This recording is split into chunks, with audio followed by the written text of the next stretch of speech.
Welcome to a new Astro Panel X Pro 24 video tutorial.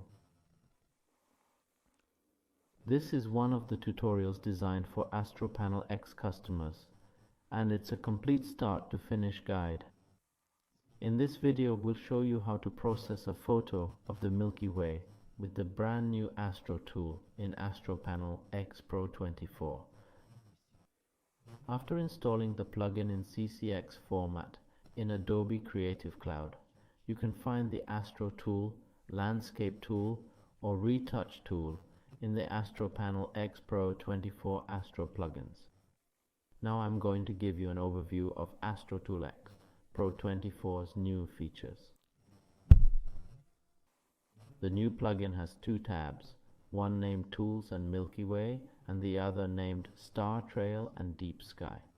In this video, I'll explain how to get the most out of the Tools and Milky Way functions for this kind of photography. In other videos, we'll go in depth into the Star Trail and Deep Sky functions. The other videos will be available as an update for direct download from the astropanel.it website. This image you're looking at is a stack of 10 light frames, 5 dark frames, and 25 bias frames.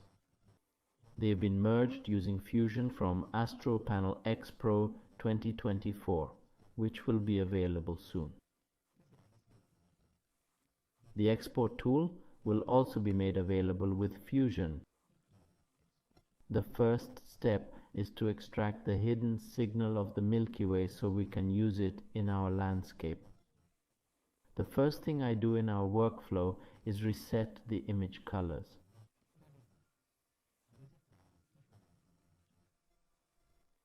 If we notice a green tint in our image, we can remove it using the cast command.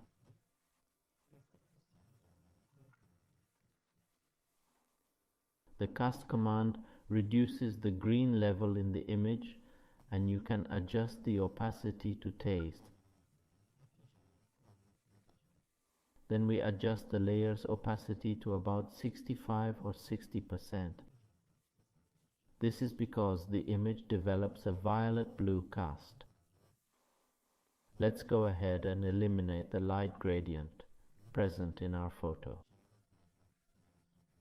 So we click on False Flat, which is used to create an artificial flat in 2 steps.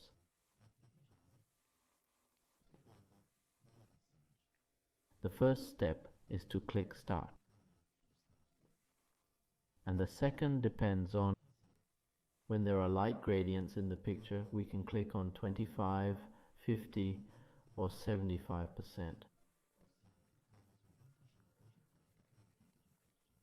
In this case, I'm going to click on 50%. The image that was previously blurred is closed, and therefore subtracting it from the original image removes that light gradient from our photo. We then have to extract the signal of the Milky Way. To do this, I use the controls in Stretch Image.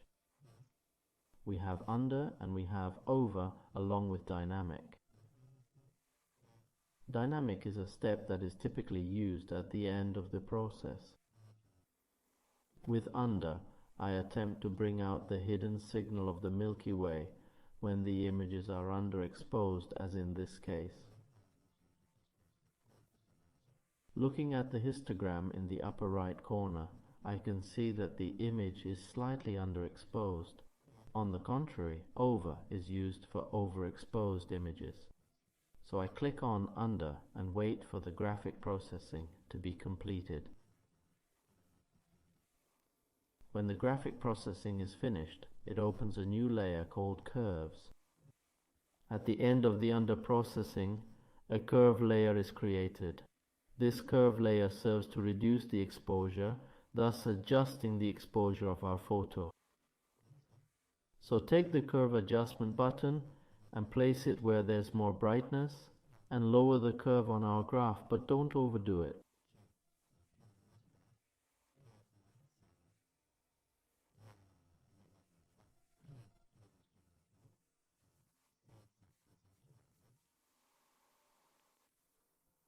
Alright, let's adjust this one as well.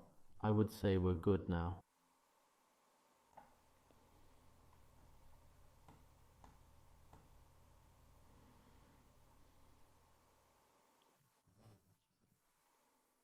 Click OK.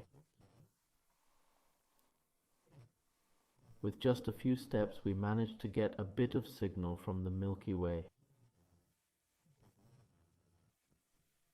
Once done with this, let's directly move on to managing the workflow within the direct Milky Way. I tend to try to reduce the filter on the stars to emphasize the nebulous part of the Milky Way. To do this, I use the filter command. The filter command simply filters out the stars that are in the image and emphasizes all the gaseous part of the Milky Way, and it can be used for both the Milky Way and deep sky images.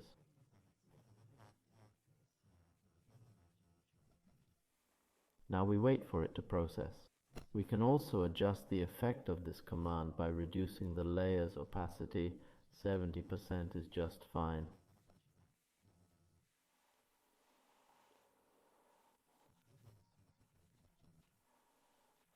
Let's do a before and after, and I would say the result is quite satisfactory.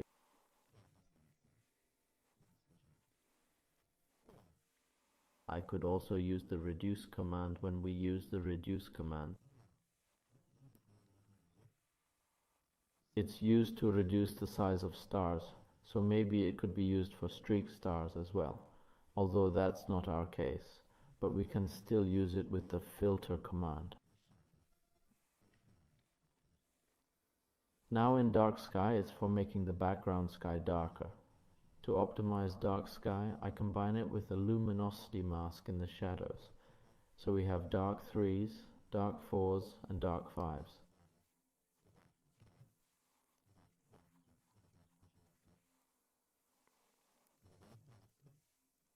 Talking about dark, I mean all the white within the image. These are all shadows. Then I hit apply, and I've used the dark sky 2 command on the shadow luminosity mask number 3, and here's the before and after.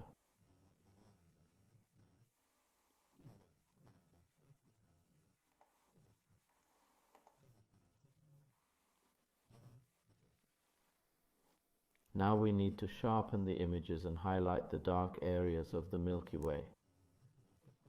To do this, I use these sharpness commands and always match them with the brightness masks in the shadows. So I click on Boost, then Dark 2 or Dark 3, and then Apply. This is a before. You can look at this image, which is in a dark, very flat area. Intersecting the unsharp mask with the number 3 luminosity mask in the shadows creates a kind of manual dodge and burn to bring out the different areas of the Milky Way. A before and after.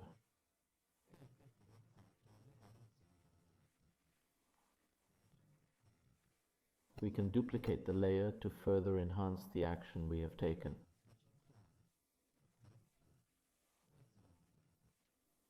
After bringing out these areas of the Milky Way, we can work on the colors.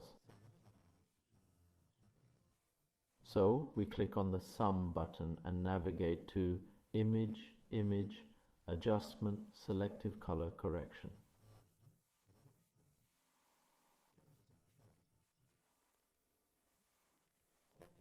How do you work with selective color correction? Simply put, we need to extract the warm hues from the core, and if you'd like, we can also chill down the sky a bit. So to do this, we work with the reds and reduce the cyan by 70%, magenta by 20%, and up the yellows by 50%.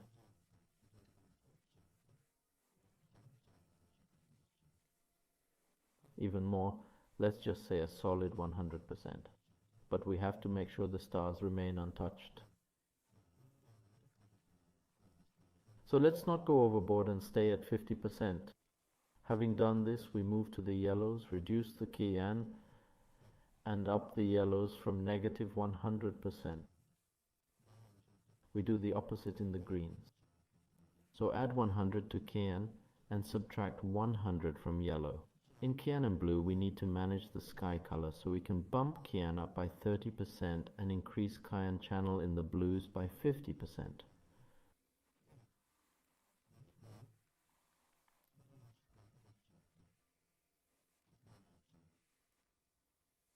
While regarding magenta, we need to reduce both cyan and magenta. Let's do -50 and -20 and boost the yellow.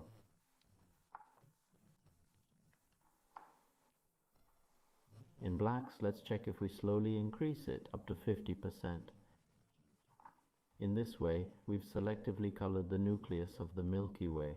It was very neutral in color before, and we click on OK.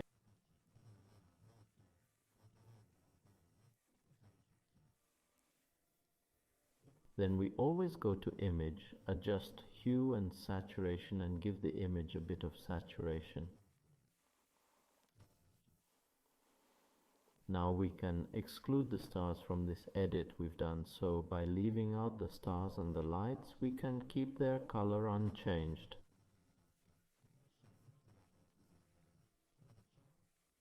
To exclude the stars, I am going to tweak either the midtones or the shadows.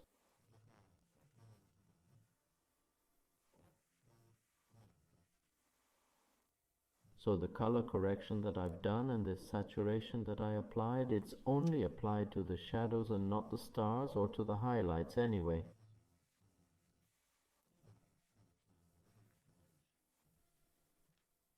What should we do now? Let's go and adjust the lighting. So let's select all the layers below and then click on Camera Raw. In Camera Raw, we'll go to the Linear Gradient Mask section and draw a line from bottom to top.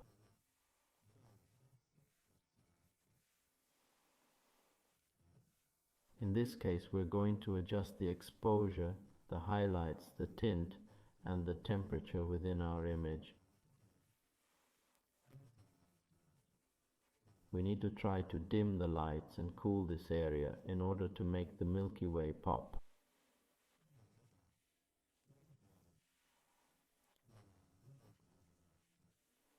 Let's confirm that. And there you have it. Here's the before and after.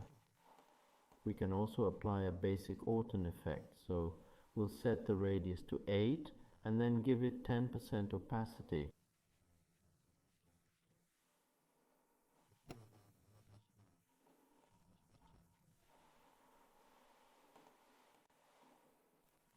After applying a little Orton, let's increase the brightness and contrast a bit.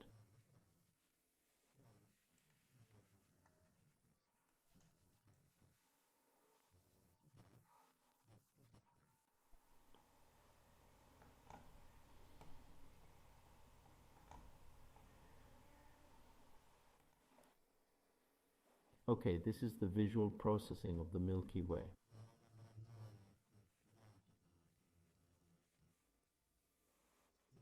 If your photo has digital or chromatic noise, you can manage it with the Noise Reduction Background command to remove noise from the background sky, or to manage 100% digital noise and luminance.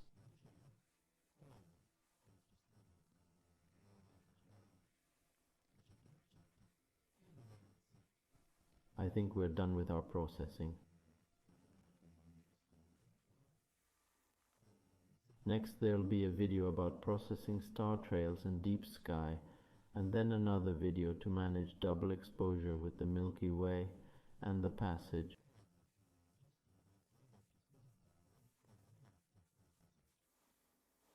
Thanks for watching.